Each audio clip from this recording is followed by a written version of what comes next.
Acara ini didukung oleh Desa Pay, cashless-nya kerabat desa Indonesia. Floriade 2022 ini itu tadi dia kategori A1 dan skalanya memang besar, kawasannya luas, 10 tahun sekali, dan dia menyentuh tema-tema kekinian, Pak. Artinya tema itu adalah kebutuhan masyarakat dunia pada saat ini. Ini yang juga kita harus kita tiru tanda kutip di negara kita, Pak. Pengunjungnya 2 juta, ini memang tidak sebesar World Expo di Dubai, Pak. Cuma signifikan ini karena target mereka tuh 10% adalah bisnis dan 90% memang personal touch. Dan akan dikunjungi oleh delegasi-delegasi resmi dari luar negeri. Jadi bisa kita bayangkan ketika Expo dibuka, negara Belanda ini mendatangkan delegasi resmi tanpa biaya. Jadi biaya tentang negara-negara yang akan datang ke sana selama 6 bulan berganti-ganti, Pak. Ini perlu kita pelajari dan kita terapkan di kita. Mulai April ya, nanti ya Pak, ini ya Pak untuk Floride ya. Ya, April sampai Oktober, Pak. Ini juga menarik, Pak. Jadi Floriade itu atau World Expo sekalipun, menurut kami, bahasa kami itu adalah modus, Pak. Modus pengembangan kawasan baru. Jadi ketika World Expo dibuka, Floriade dibuka, IGA dibuka, Expo di Cina dibuka, pada dasarnya mereka sedang mengembangkan kawasan baru dengan berbagai impact-nya, Pak. Dengan berbagai dampak yang mereka harapkan, mulai perdagangannya, investasinya. Ini rahasia dari expo-expo yang ada di dunia. Ya, betul. Ya.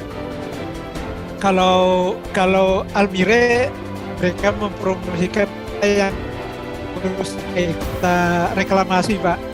Di infrastruktur kota baru selesai, mereka bunga dengan Expo, dan mereka berharap dampak dari Expo itu akan masuk ke kota Almere. Oh, ini lokasi yang nanti 2022 ya Pak? 2020 lokasi, Pak. Kita terbesar, Pak, 2.600 meter persegi. Sebenarnya ditawarkan 5.000 meter persegi, hanya kemampuan kita berkumpul. Ada berapa negara Pak yang ikut Pak untuk sejauh ini dapat laporannya 30 negara, Pak. Ini kelihatannya berpengaruh sekali COVID ini, jadi betul. melambat. Dan kami dapat informasi terakhir 30 negara, Pak. Ini yang akan kita bangun nanti di sana, Pavilion Indonesia, Pak. Kita tetap tidak lepas dari karakter etnis, Pak. Karakter etnis budaya, Pak. Kita tetap bawa dengan kemasan-kemasan di dalamnya nanti yang trade, tourism, investment.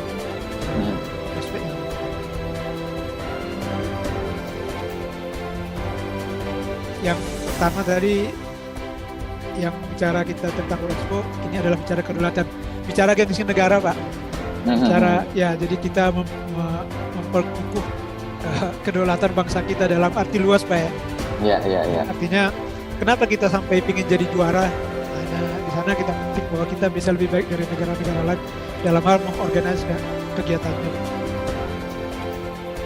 Ini tujuannya sudah pasti untuk Citra Indonesia dan mengangkat segala potensi yang kita bawa.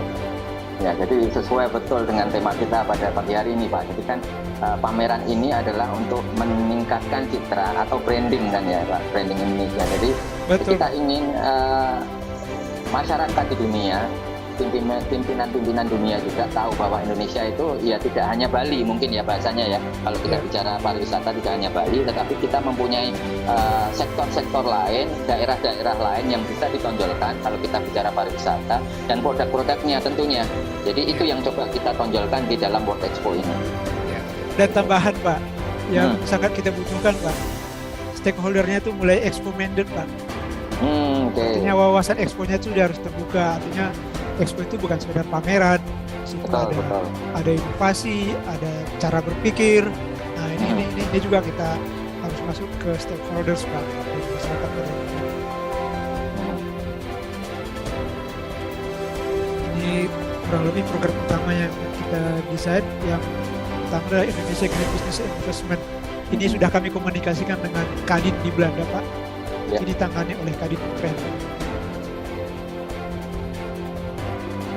Nanti ada juga selain Expo, ada dan kami juga rencanakan kunjungan KRI Bima Suci. seperti umumnya di Expo Pak. Jadi segala potensi akan coba kita ketengahkan ke sana, dan untuk Floriade kita sudah bangun jaringannya lebih awal Pak. Sudah dari tahun 2019 kita sudah komunikasi dengan Kadin di sana, sudah kita sampaikan apa yang akan kita ketengahkan nanti 2022. Mudah-mudahan di Dubai besok juga sama Pak, dan membawa sukses buat Indonesia dari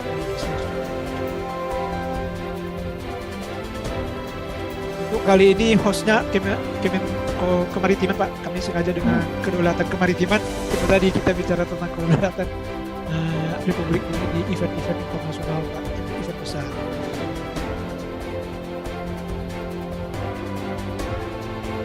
Ini yang sudah kami bangun jaringannya Pak, antara lain Pak. Kami sudah confirm yang berwarna biru Pak, Kadin dan Total.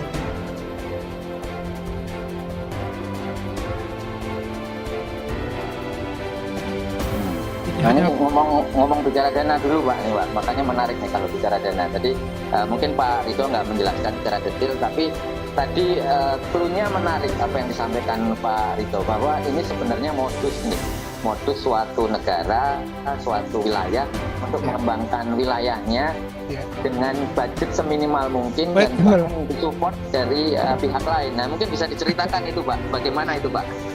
Ya. Jadi World Expo itu dia hanya nyiapkan lahan kan Pak. Dia hanya nyiapkan lahan dan mempersiapkan fasilitas pendukung. Ketika kita lihat nanti di Dubai atau di Florida itu ada hall untuk Expo, itu yang bangun swasta Pak, via swasta. Pavilion negara-negara dibangun sendiri oleh negara-negara. Ya, negara. Semua fasilitas yang ada dibangun oleh pihak swasta atau Pemda atau siapapun yang terkait. Jadi pada dasarnya negara itu hanya menyiapkan lahan dan infrastruktur utama Pak, jalan, air, gas, listrik. Jadi yang lain itu stakeholders yang ngisi. Ini sebenarnya bagus nih kita tiru ini di Indonesia. Ya, betul. Nah, tetapi mungkin secara umum seperti itu Pak Ridho. Tetapi kenapa nih negara-negara tadi disampaikan khusus Floride itu ada 30 negara, dan khusus Dubai World Expo yang kelas A1-nya ini yang tadi malam memang baru saja dibuka, itu kalau nggak salah saya kurang tahu pastinya, tapi lebih banyak dibandingkan Floride. Nah itu dunia ini, negara di dunia ini mau ikut di pameran tersebut, itu menurut Pak Ridho karena apa? Ada dua hal Pak. Satu, kepentingan si negara penyelenggara Pak, Belanda Pak.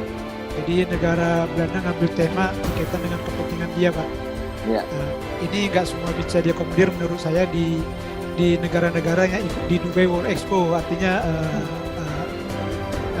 cakupan temanya berbeda dengan kepentingan di Belanda dan di Dubai. Ini mungkin salah satu aspeknya Pak, pengaruh ke kepesertaan negara Pak. Jadi lebih Floriade kelihatannya dia lebih ambil tema spesifik kepentingan nasional dia atau kota Almere tadi dengan negara-negara targetnya Pak. Jadi sepertinya dia sudah punya negara-negara target di Floriade Pak.